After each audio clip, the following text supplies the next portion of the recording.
crazy popular. I mean, I was in college and I couldn't even see the back of it. I think it's that you have two pieces of yourself. You have one piece that goes around the world and makes films and does press and meets all these people, and that is very time consuming. That is essentially your life, and that's what you do.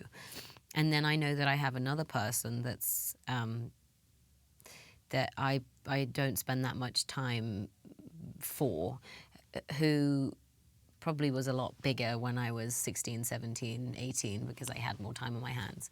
And I think it's just making sure that they're even, that you're not going 100 miles an hour for 5 years and then going, oh shit, I don't know, climbed a mountain in like 2 years, or I haven't done baking with my gran in a year, or it's just stuff like that that makes it all normal.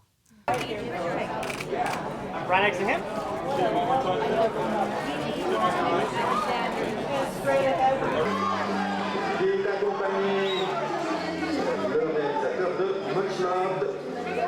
Like hiking. Yeah, and hanging out with my gran. My gran goes hiking a lot, and I've missed that hiking holiday for like two years in a row, so I'm determined to make it happen this year. Well, what's your favorite hike?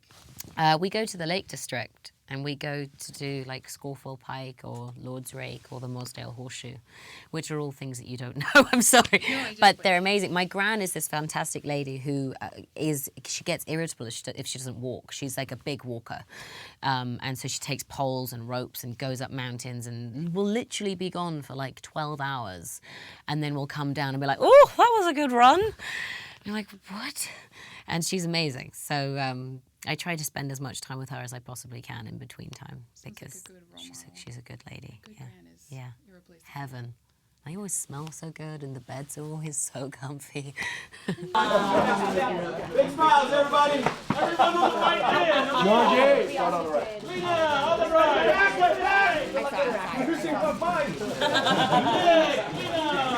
And to your left. The oddest thing about making films is that it's like having a family but speed dating. Like, you have 2 months of loving these people, like really, really loving them, and you care for them, and you would do anything for them, and you know that they are special to you in your life.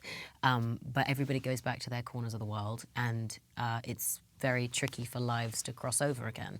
So on every single film, you create these very intense bonds with everyone, and you probably won't see them for another 4 years. And you may promise, and you may say, what about Christmas? But life happens. But yeah, I definitely say, when we were making Midsummer, we wouldn't have been able to have made that film without the support of that entire cast. We were dealing with like really tricky content, and it was a tricky shoot, and it was hot, and Ari was obviously trying to be the captain of the ship, and was doing a stellar job, and we needed to have those bonds and those friendships. So I definitely love Jack to like my whole heart. I think it wouldn't have been possible without us being really close friends. And then of course we all go back to our corners, and we hope that we'll bump into one another again. Okay, monsieur. Sorry. Ladies.